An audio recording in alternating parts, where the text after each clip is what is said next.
Hello, I am Vedanti. I'm your host today, and for the rest of you all, I'm your host. Today, we have someone very, very special on board. We have someone who is one of the famous domestic cricketers in India. But before that, I would like to tell you about our sponsors. Hell Drink. Hell is an energy caffeinated drink which gives you instant energy. To check out the links to buy, please check in the section below. Coming back to the interview, today's guest has played for IPL for 10 good years for not one but three different teams: Kolkata Knight Riders, Rajasthan Royals, and Royal Challengers Bangalore, and won it once with KKR as well. He is also the Under 19 World Cup back in 2008 with Kohli and Jadeja. Please welcome Abdul Iqbal Abdullah. So, sir, Thank you, how are thank you you, today? thank you. I'm good, I'm good. Thank you so much. How are you? I'm good too, sir. Okay. So, sir, as we know, as our audience knows, you are one of the most decorated cricketers when it comes to domestic cricket, Ranji Trophy, IPL, and whatnot. How does it feel for you to have come so far, to have accomplished so much? अह, सबसे पहले तो thanks कि आपने interview के लिए बुलाया मुझे। और हर मुझे लगता है कि अभी इस देश में हर बच्चे का ड्रीम है क्रिकेट खेलना। मोस्टली जिस तरह से इतने सारे मैचेस चल रहे हैं, और मुझे लगता है कि सबके पेरेंट्स भी चाहते हैं कि बच्चा हमारा क्रिकेटर बने और स्पोर्ट्स में, एटलीस्ट स्पोर्ट्स में है। तो मेरा भी वही बचपन से ड्रीम था कि मैं क्रिकेटर बनूं। और घर से तो बहुत पाबंदियां थी, बट जैसे जैसे खेलता गया वैसे वैसे उनका इंटरेस्ट बढ़ता गया। ओके। तो सर, जैसे हमने अभी जाना है कि आपने जैसे बताया कि आपके घर से there were restrictions and but आपका हमेशा ही सपना था कि आपको क्रिकेटर बनना है।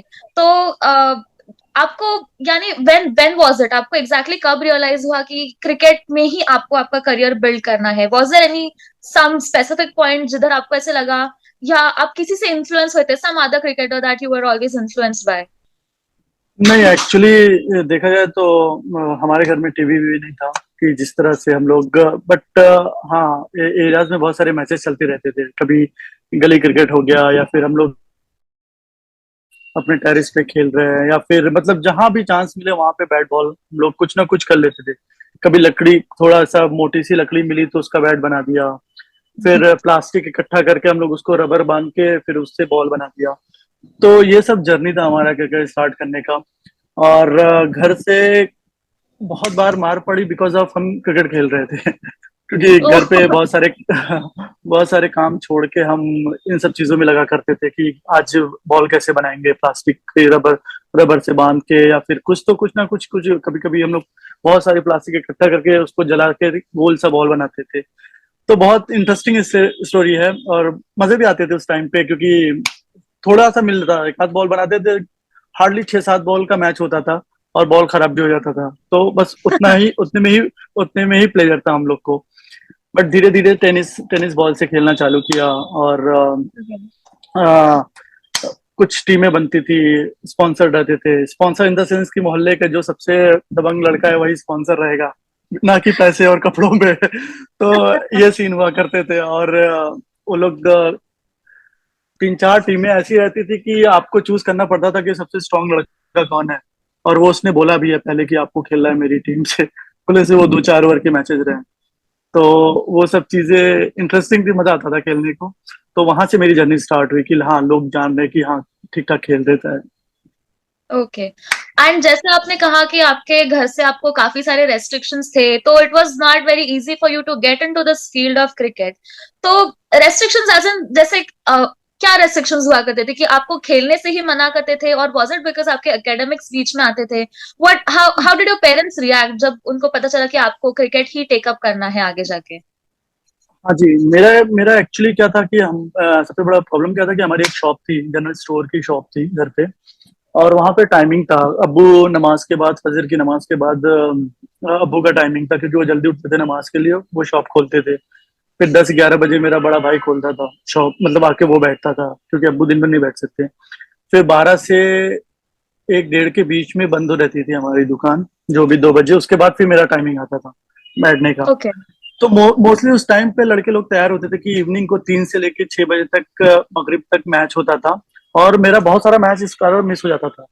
तो मैं कभी कभी क्या अम्मी को दुकान में खड़ा करके कि अम्मी आप देखो मैं इधर आता हूँ वॉशरूम, या कुछ भी बहाने करके गया तो 2 घंटे वॉशरूम ही में चल रहा है मेरा। घर में ढूंढे कि है किधर। पता चला कि मैं ग्राउंड में पाया गया। तो उस चक्कर में बहुत मार पड़ी, क्योंकि मैं, देखा जाए उनका भी सही है, क्योंकि वो मेरा टाइमिंग और मैं अपनी टाइमिंग को बंद करके कहीं और बिजी रह रहा है। इसमें मेरे भाई ने बहुत सपोर्ट किया। फिर वो 2 शिफ्ट करना चालू कर दिया कि मेरे भी अच्छा। टाइम पे, और अब हाँ सवेरे से लेके अब्बू को थोड़ा सा और 1 आध घंटा बढ़ा दिया।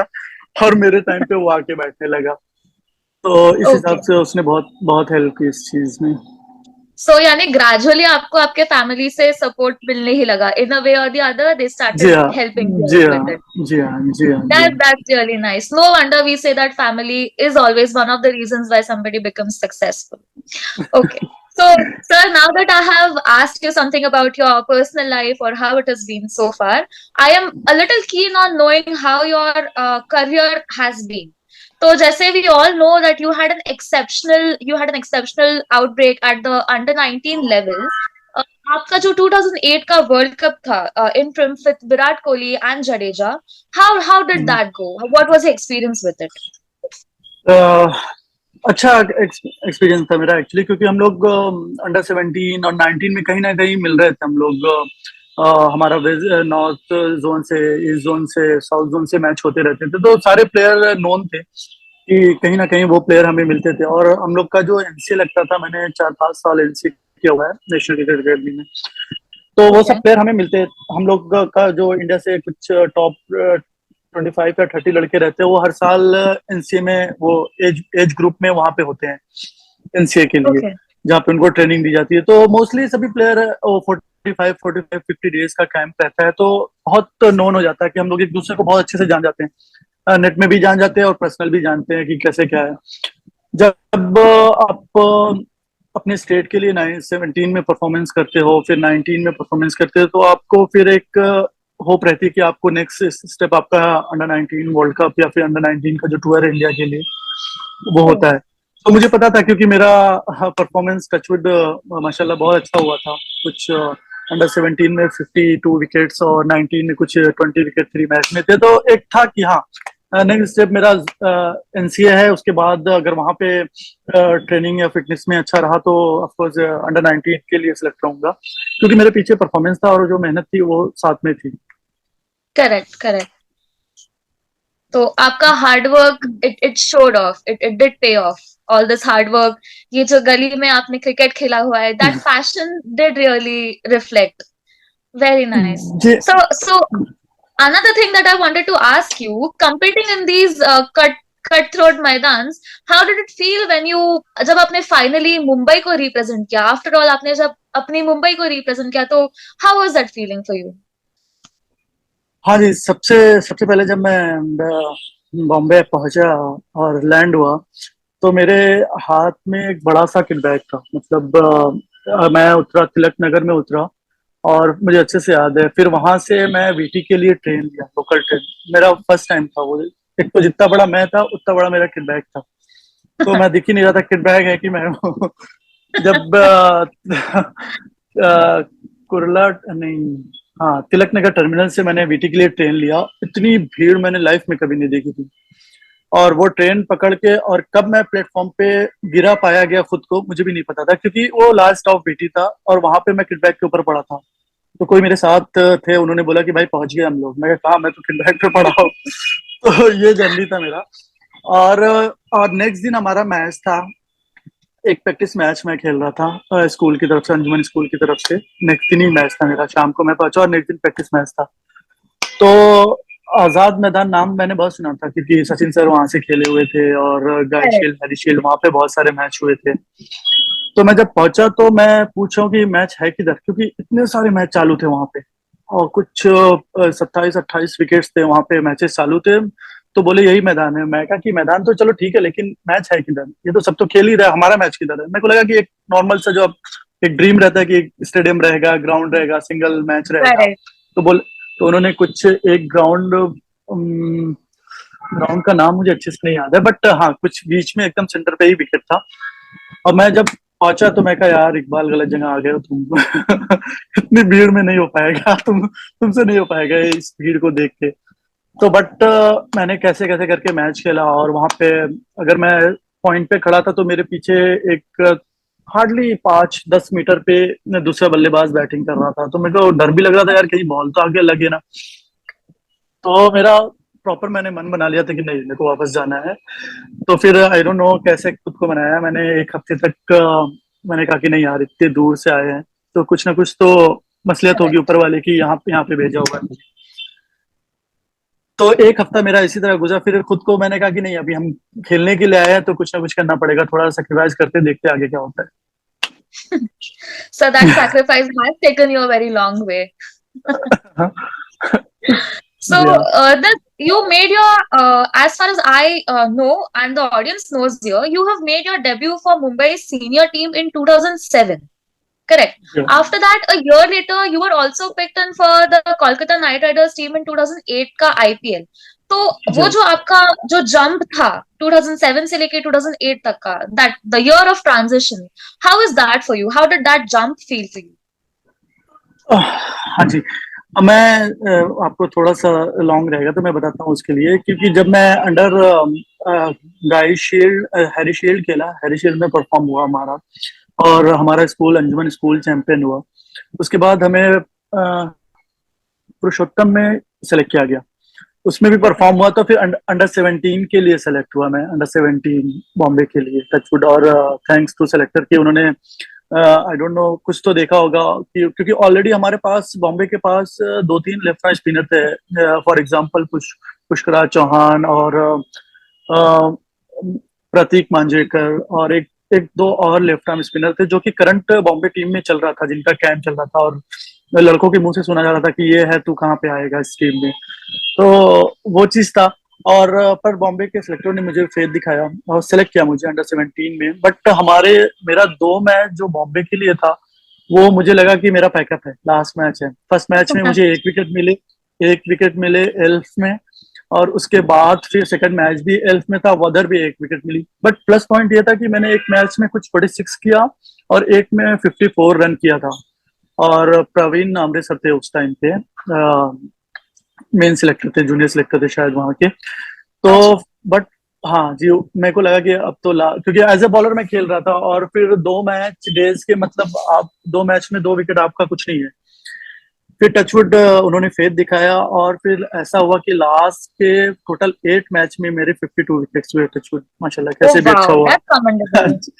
जी हाँ, तो वो मैं इसलिए थोड़ा सा लॉन्ग बोला क्योंकि वो बताना बहुत जरूरी था कि मैं, लोगों को लगता है कि 17 से डायरेक्ट जंप हो गया, तो वो जंप इसलिए हुआ कि मेरा टचवुड परफॉर्मेंस हुआ वहां पे। और आप परफॉर्मेंस कहीं भी करोगे तो आपका परफॉर्मेंस नोटेड है, तो कोई ना कोई देख रहा है, कोई सिलेक्टर आपको वॉच कर रहा है, तो आपका Correct. परफॉर्मेंस वेस्ट जाने वाला नहीं। जी That's हाँ। nice. So हमें अब तक लग रहा था कि it was a jump, but now we know in detail कि वो जंप उतना इजी नहीं है जितना हमको लग रहा था।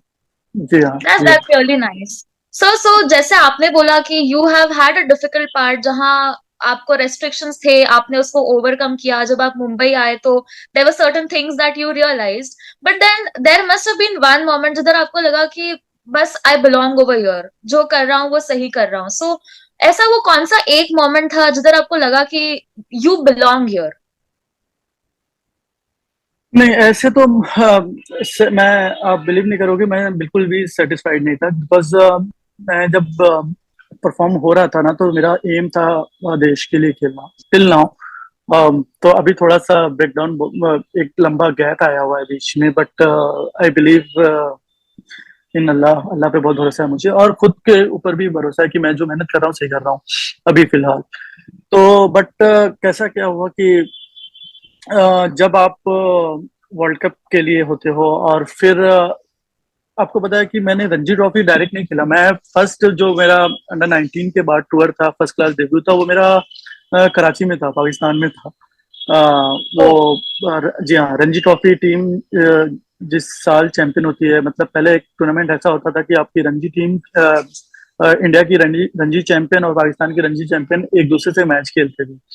तो मेरा डेब्यू okay. कराची में वैसा हुआ अंडर रणजी ट्रॉफी के थ्रू। फिर वहाँ के बाद वहाँ पे मेरा थोड़ा सा परफॉर्मेंस हुआ और सेलेक्टर लोगों को लगा कि मैं अच्छा कर रहा हूँ, तो फिर वहां से मेरा जर्नी स्टार्ट हुआ। और सबसे बड़ी चीज मुझे ये चीज लगी कि जब फर्स्ट टाइम T20 चालू हुआ था, तो उस टीम में सचिन पाजी थे, और जहीर खान थे, रोहित शर्मा थे, वसीम भाई थे, निलेश कुलकर्णी थे, और रमेश पवार, मतलब फुल पैक साइड था। और मैं जस्ट 19 से जम किया था उधर, तो मैं ढूंढ रहा था कि कोना है किधर की जहाँ पे ये लोग मुझे ना देखे, जबकि जनरली लोग सोचते हैं कि नहीं यार, ये टीम है कि इनके साथ खेलना है और इनके साथ शेयर करना है। और वो चीज बेस्ट थी कि जब पाजी आपको आपको आप फील्डिंग में नेट, एक दो दिन पहले नेट होता है, तो उसमें आपको प्रेज कर रहे हैं कि आप नहीं, आप अच्छा कर रहे हो और अच्छा कर सकते हैं, फील्डिंग कर रहा था अच्छे से और करेक्ट, बॉलिंग कर करेक्ट। रहा था। तो वो एक उधर से नोट हो रहा था मैं कि ये, हाँ, कि कोई प्लेयर है जो बॉम्बे के लिए सर्विस दे सकता है या फिर अच्छा कर सकता है। और अच्छा भी लग रहा था कि बॉम्बे बॉम्बे के सिलेक्टर ने मुझे वहां पे सिलेक्ट किया। और टचवुड की उनके रहते हुए भी मेरा एक परफॉर्म हुआ। 4 ओवर में कुछ 11 रन देके एमपी के अगेंस्ट मैंने 5 विकेट लिए थे। तो बोलते हैं ना कि अच्छा। परफॉर्मेंस, हाँ जी हाँ, कि आपको राइट टाइम पे राइट परफॉर्मेंस हुआ था उस टाइम। करेक्ट। सर, आपके केस में तो टाइमिंग हमेशा से ही परफेक्ट रहा है। So now that we know, आप जो you have been an all rounder, तो आपका जो एक you are a player who can bowl crucial left arm spin, and you are also a left batsman who can play game changing knocks. आपका एक style काफी strong, specific, you are very well known for that style. तो आपको कभी ऐसे लगा है क्या कि that style has not only given you a recognition, but आपको एक एडिशनल रिस्पॉन्सिबिलिटी भी आया है कि आप वो स्टाइल को प्ले करते हो, तो आपको उसे ही you have to put it through all right, you have to ace it? ऐसा आपको कभी लगा है कि वो एक एडिशनल प्रेशर या रिस्पॉन्सिबिलिटी ऐड हुई है उसकी वजह से?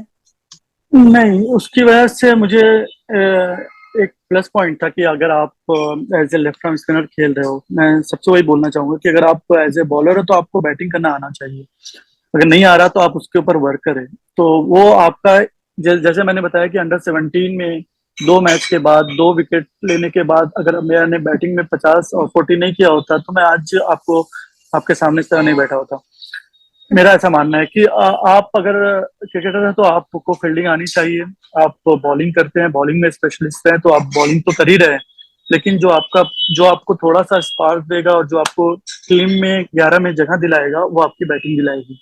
क्योंकि जब जब एज ए कैप्टन मैं अगर टीम सेलेक्ट करूंगा, तो मैं बॉलर जो थोड़ा सा बैटिंग कर सकता हो, अच्छी बैटिंग कर सकता हो, कि मुझे फेथ है कि ये बैटिंग कर सकता है, तो वो चीज बहुत इंपॉर्टेंट है। और वो चीज मेरे लिए बहुत अच्छा था कि मुझे पता था कि मैं बैटिंग कर सकता हूँ। और जो हमारे कैप्टन थे हमारी टीम के, रणजी के जो भी थे, उनको भी पता था कि इकबाल बैटिंग कर सकता है। तो वो एक आपके लिए प्लस पॉइंट रहता है कि अगर आप बॉलिंग में नहीं कर रहे तो आप टीम का बैटिंग में कंट्रीब्यूट करके आप टीम को आगे ले जा सकते हैं।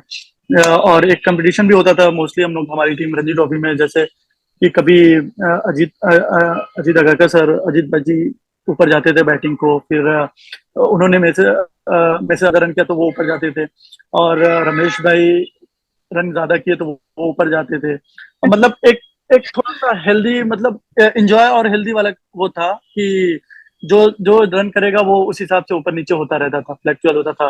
बीच में धवल कुलकर्णी अच्छा करते थे, वो भी ऊपर जाते थे। तो कोच का एक तरह से ये फन माहौल था कि आप अच्छा करो और ऊपर जाओ, ऐसा सीन था। So it was तो a fair वहां पे, competition. जी हाँ, जी हाँ, जी हाँ। पर उधर मैं नहीं बोल सकता Okay. था कि मैं आपसे अच्छा किया हूँ, ये डिसीजन कोच का ही रहता था कि आप ऊपर जाओ। Very true, very true. Sir, so आपके इतने सारे you have had your debut, आपका जो इतना सारा you have an appearance, but coming to specifically the 2012 का जो सीजन था, it is considered as a breakthrough season under Gautam Gambhir. So how was it playing the league under him? Like, what made the difference this year? 2012 में ऐसे आपको क्या अलग लगा? How was your experience under Gautam Gambhir? हाँ जी, गौती भाई के under कैसा था कि आपको चीज क्लियर, पिक्चर क्लियर थी आपके पास, कि आपको एक दिन पहले पता था कि आप मैच खेल रहे हो, और यहाँ तक भी पता था कि आप कौन सा ओवर कब डालने वाले हो। तो गौती भाई ने एकदम क्लियर कर रखा था कि इकबाल आप पहला ओवर डाल रहे हो, तीसरा ओवर डाल रहे हो, अगर आपको मुझे लगा तो आप पांचवा ओवर भी डाल रहे हो हमारे लिए। तो ओके। वो क्लियर पिक्चर था मेरे दिमाग में कि ये नहीं कि आपको सडनली दिया कि पहला ओवर दे दिया फिर आपको रोक दिया फिर तीसरा नहीं दिया। वो उनकी तरफ से एकदम क्लियर पिक्चर था कि आप ये करने वाले हो, आपको लगता है तो आपको 16 ओवर भी लग सकता है, अगर आपने अच्छा किया तो स्ट्रेच कर सकते हैं, आपको पहला तीसरा और पांचवा ओवर दे। तो फेयर इनफ था मेरे लिए कि मैं उस हिसाब से प्रिपरेशन करता था अपना। और ग्राउंड में जितना वो एग्रेसिव लगते हैं और आउट ऑफ द ग्राउंड जाके वो उतना ही कूल और काम है।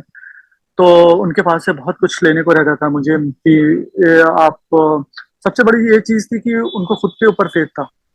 चलो मैंने उन्होंने मुझे दिया है बॉलिंग, लेकिन उनको मुझ पे फेथ था कि नहीं इकबाल करेगा, इकबाल कर सकता है ये नई बॉल से। तो जब आपका कप्तान या फिर आपका मैनेजमेंट आपको इस तरह से बैक कर रहा है तो आप ऑटोमेटिक आप परफॉर्म करोगे। Nice nice. एंड जैसे हमको पता है that the best of the things don't come easy, everything takes its own time. You have waited for 5 years for this prestigious IPL title. So in 2012 when you finally achieved it, तो आपको तब कैसे लगा जब वो that thing when you achieved it, तो आपका feeling कैसा था तभी? एक्चुअली वो फील मैं इससे पहले ले चुका था अंडर 19 वर्ल्ड कप जीतने के बाद देश के लिए। वो फीलिंग बहुत डिफरेंट रहता है कि अगर आप देश की सबसे बड़ी चीज है कि आप देश के लिए वर्ल्ड कप उठा रहे हो और हर तरफ से आपको कंग्रेचुलेट मिलता है कि आपने देश के लिए अंडर 19 के लिए कुछ किया। तो 2012 का जब हम लोगों ने एक ट्रॉफी उठाई तो शाहरुख भाई का भी आप ऐसा दिखता है ना कि यार जिसकी टीम है वो कितना कीन है। वो हम लोग के लिए सब कुछ कर सकता है, मतलब इन द सेंस कि आपको प्रॉपर फैसिलिटीज मिल रही है, आपको कपड़े से लेके होटल से लेके ट्रैवलिंग से लेके हर चीज में वो बंदा आपको वो पूरा उनका मैनेजमेंट आपको करेक्ट। मोटिवेट कर रहा है। तो एक था स्पार्क था कि यार उनके लिए जीतते हैं ऐसा करके कि यार कभी उन्होंने हम लोग को आके क्रिकेट का सी नहीं सिखाया कि आपने आज खराब किया आपने अच्छा किया। इनफैक्ट वो हम लोग को आके ये बोलते थे कि हम लोग बहुत मोस्टली कभी मैच के बाद हम लोग काफी बैठा करते थे। मैं हो गया, यूसुफ भाई हो गए और बाकी टीम मेंबर्स ज्वाइन होते थे हम लोग को शाहरुख भाई के साथ। तो वो हम लोग बात भी वो इस तरह करते थे कि इकबाल या फिर यूसुफ हम लोग हारना कोई खराब चीज नहीं है। अगर आप देखा जाए तो अगर हमने 50 फिल्में की होंगी तो उसमें 50 में हमारी 35-40 फिल्में फ्लॉप है, इसका मतलब ये नहीं कि हमने फिल्में बनाना छोड़ दिया है। Correct correct. तो वो एक तरह से वो सब चीज हम लोग को थोड़ा सा लगती थी कि यार ये बंदा इसके लिए जीतते हैं, थोड़ा सा एक एक्स्ट्रा पुश करते हैं। ओके, सो जी। लाइक आई सेड कि नाउ दैट आई नो कि आपको वो टाइटल अचीव करने के बाद फाइनली कैसे लगा, आई एम ऑल्सो जी श्योर हाँ। कि आपकी जो टोटल जर्नी थी right from the start, not everybody is a supporter like we know. You also must have had some people जिनको हमेशा से ही डाउट रहा होगा अगर आप कर पाओगे या नहीं कर पाओगे। सो how did you manage to overcome such people? And also, if you had such people, so was that at the beginning of your career or was it somewhere in the middle of your career? Actually मैं उतना care नहीं करता था कि कौन मेरे ऊपर doubt कर रहा है या फिर नहीं, सीरियसली। और मैं भी उतना ध्यान नहीं देता था जो लोग डाउट करते थे।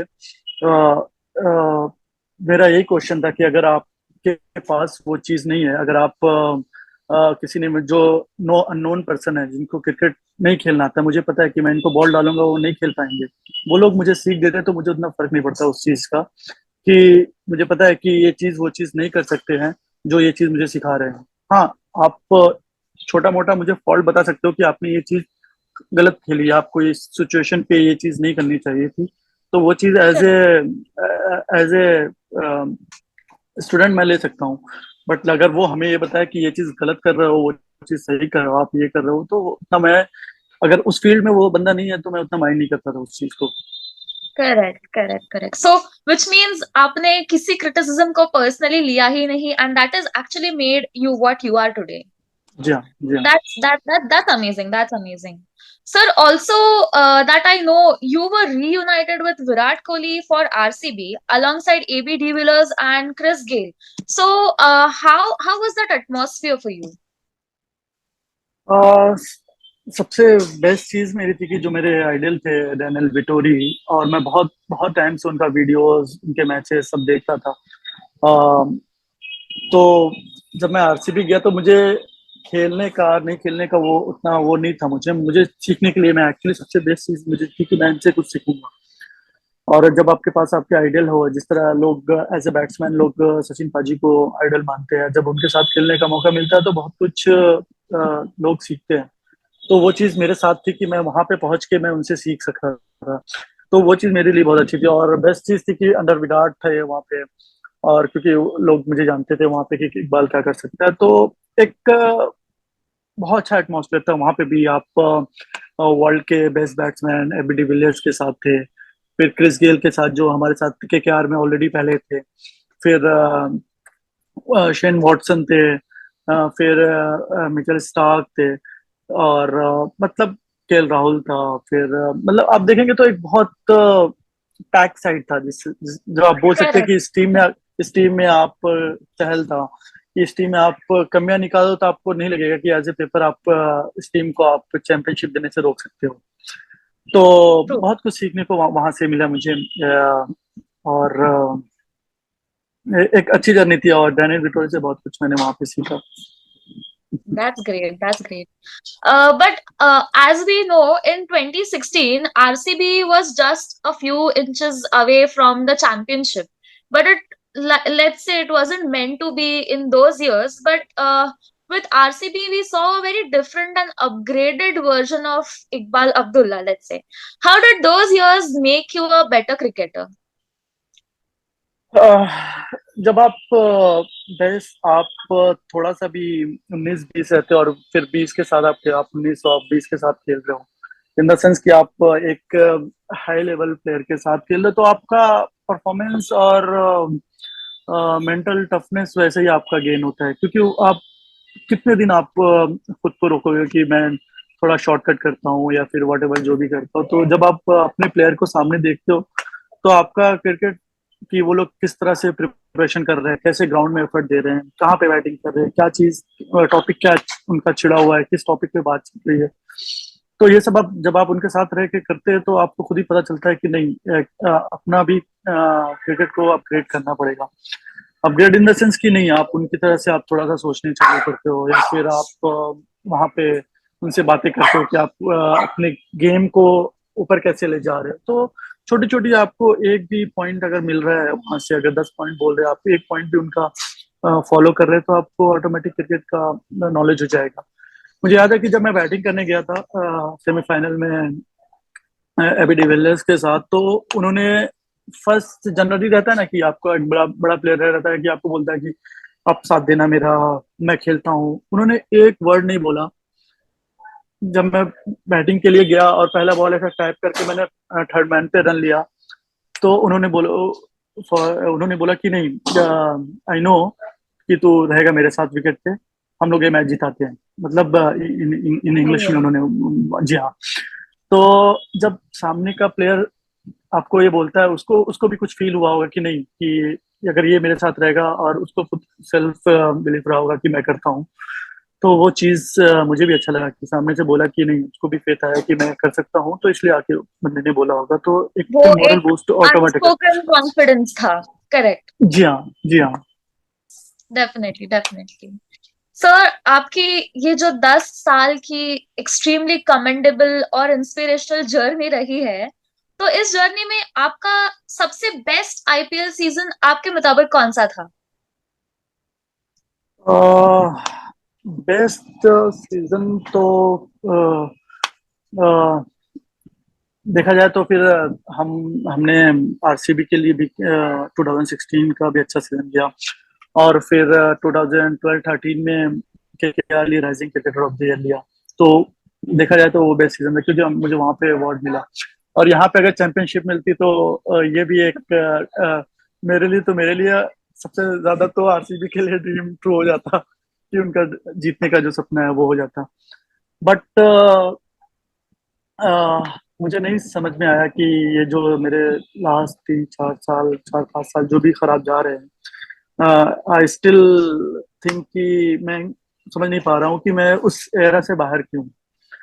तो अभी फिलहाल मुझे ऐसा लगने लगा है कि आपके पीछे कोई एक एक बंदा होना चाहिए जो आपको आपके लिए बात करे, या फिर आप कहीं परफॉर्म कर रहे हो तो आपको पुश करे, आप आपके लिए पुश करे, या फिर आपके लिए बात करे। शुरू में मुझे ये सब चीज नहीं लगती थी, लेकिन बट एक आपके पीछे कोच का होना बहुत जरूरी है, इन द सेंस कि आपको जो कोच गार्डियंस या फिर वट एवर जो भी है, क्योंकि जहां तक अभी तक मैंने 2007 8 से, हाँ, अननोनली कोई रहा होगा मेरे पीछे जो मेरे लिए बात करता रहा होगा 2007 6 7 से लेके 16 तक।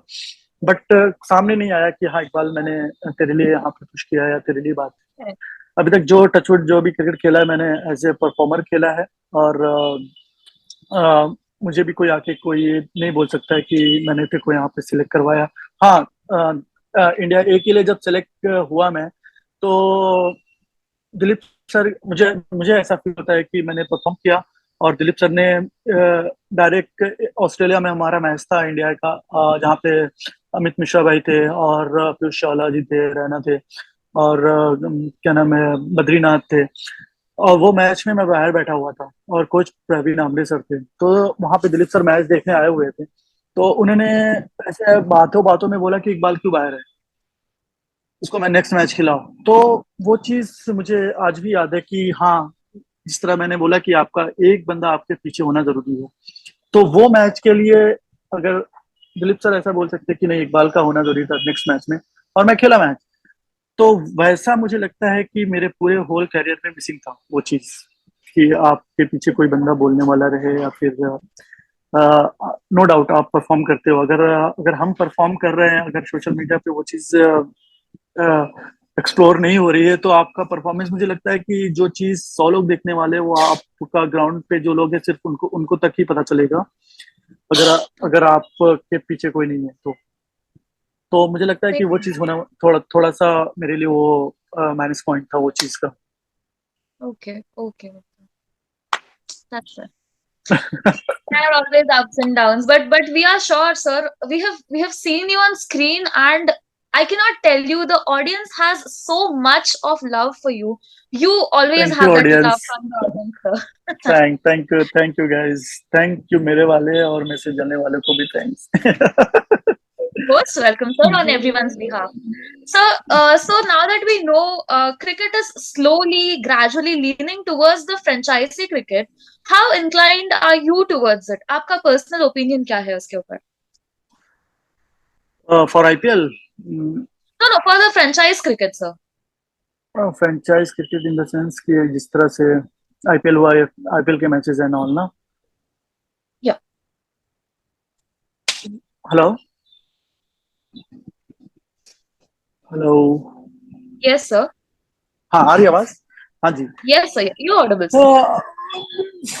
फ्रेंचाइज क्रिकेट अभी जिस तरह से मैंने पहले केकेआर के साथ था, फिर राजस्थान रॉयल्स के साथ था, फिर आरसीबी के साथ था, तो आप आपका एक, हाँ, आपकी एक मुझे लगता है कि जिस तरह से आप जैसे 6 साल में केकेआर से आपके साथ अलग ही बॉन्डिंग हो जाती है, पूरी पूरी एक टीम रहती है कि जो आपको पूरा टेक टेक टेक केयर करती है। और फिर आरआर के साथ 1 साल मुझे उतना कुछ वहां से कुछ एक्सपीरियंस नहीं हुआ, कि मैंने एक ही मैच खेला वहां पे, अबू धाबी में मैच खेला वो मैच।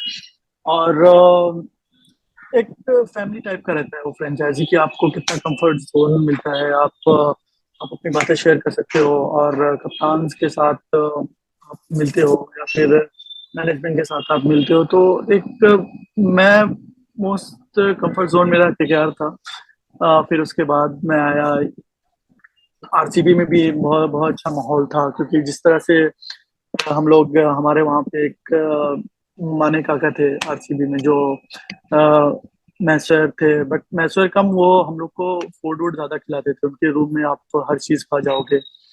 मैगी बनता था, चाय बन रही है, तो मतलब एक बहुत चिल माहौल था वहाँ पे। तो ओवरऑल दोनों फ्रेंचाइजी के बीच में खेल के मुझे बहुत अच्छा लगा और कंफर्ट फील था वहाँ पे।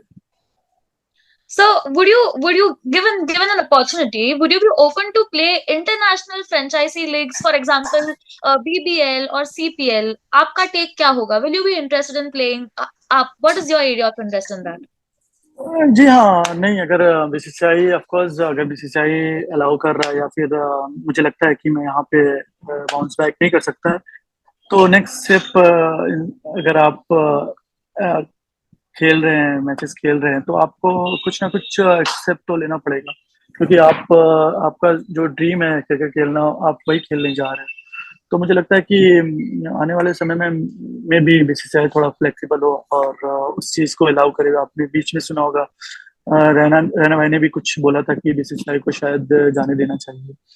तो अगर Correct. आप बीसीसीआई के स्लॉट या आईपीएल के स्लॉट फ्रेंचाइजी के उसमें नहीं है, बैठते हो, तो मुझे लगता है कि वो प्लेयर को छोड़ना चाहिए, कि ताकि वो अदर लीग्स में ट्राई करे और अदर फ्रेंचाइज अगर इंटरेस्टेड है तो उन्हें खेलने का मौका मिले।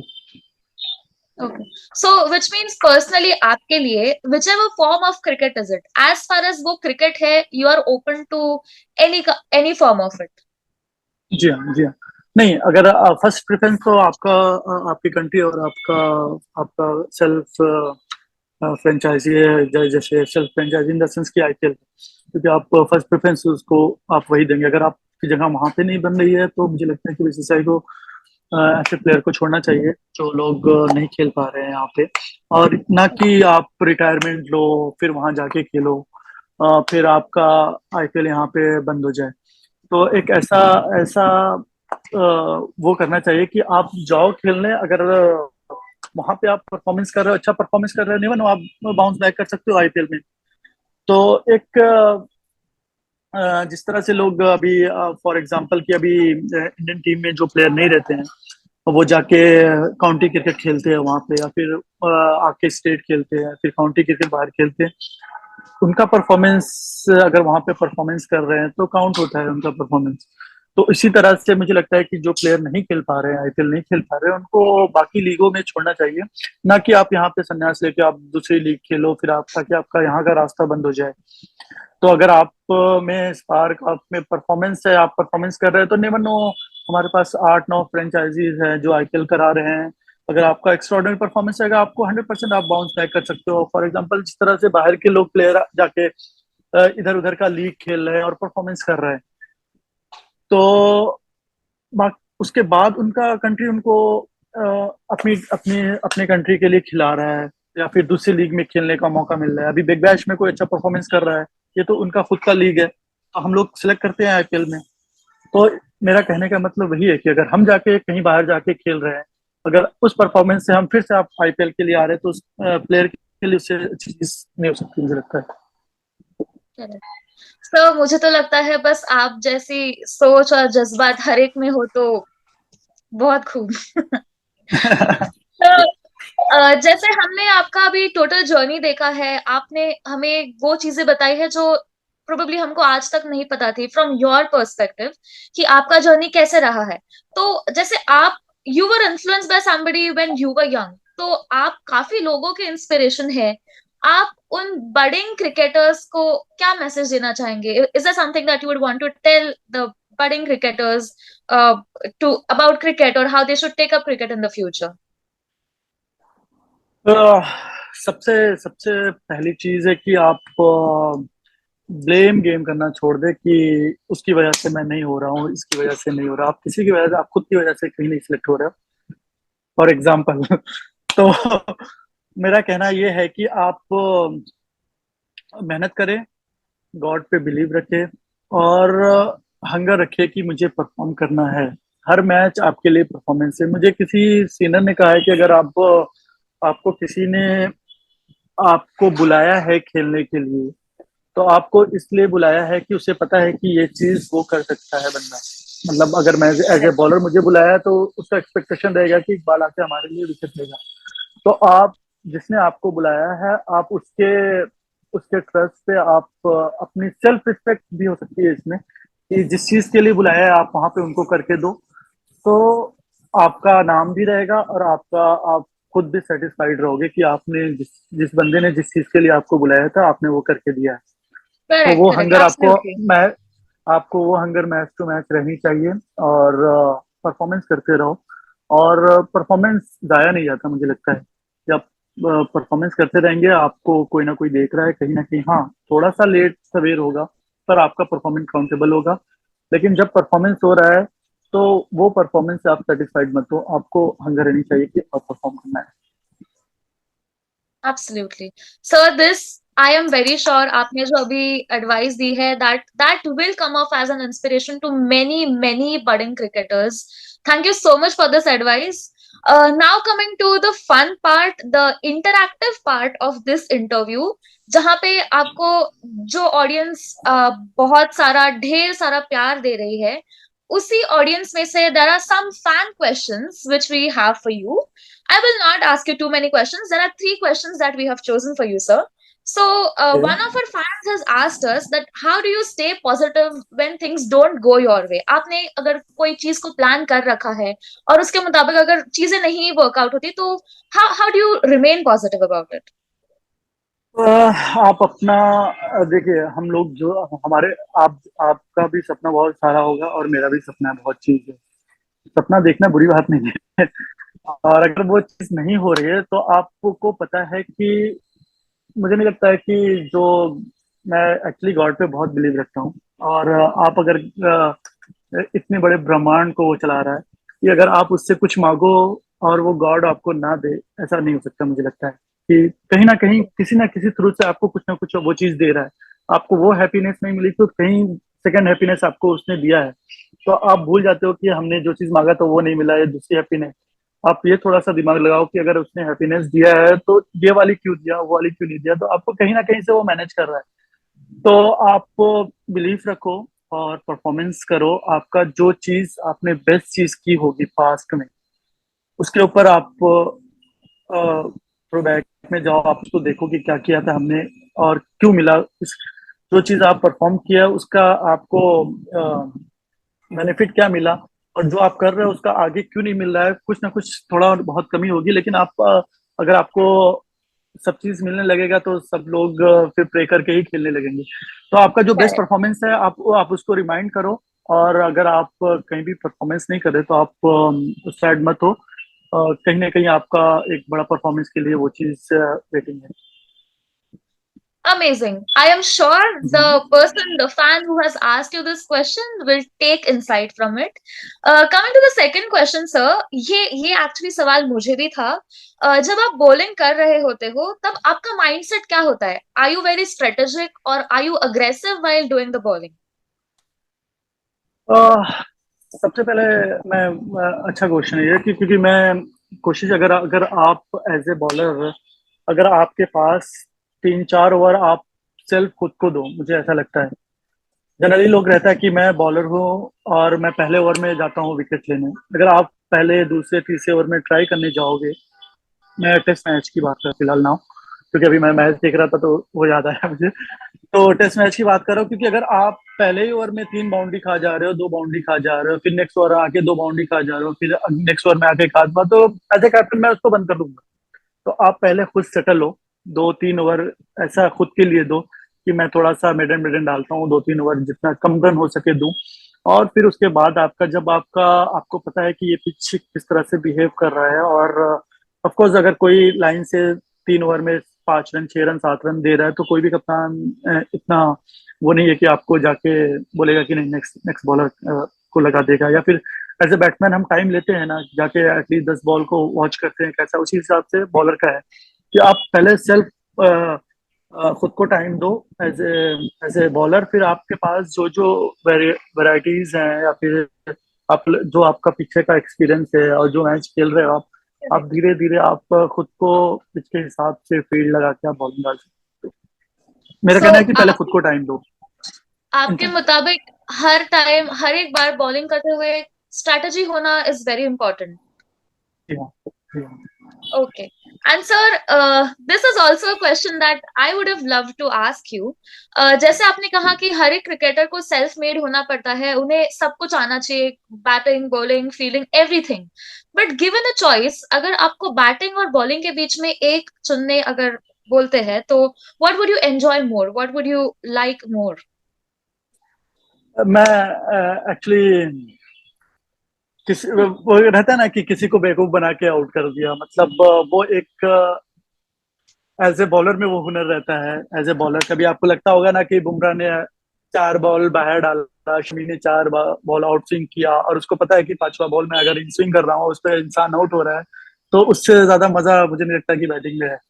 एज ए बॉलर में बता रहा हूँ.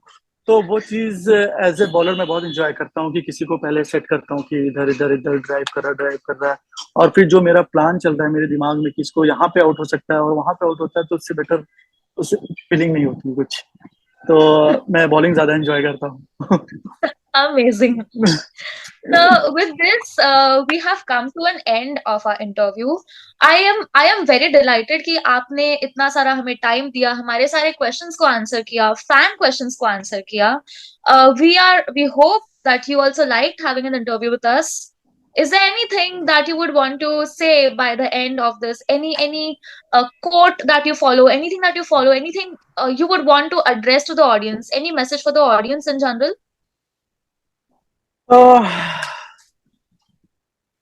यार, हेट मत फैलाओ, और एक दूसरे से प्यार करो, और एंजॉय करो एक दूसरे की कंपनी. अगर आपको जो चीज पसंद नहीं आ रही है आप खुद तक रखो, ना कि आप दूसरों को जो चीज जो आपको पसंद नहीं है आप उसको थ्रो कर रहे हो. नेवर नो, उससे वो हर्ट हो सकते हैं.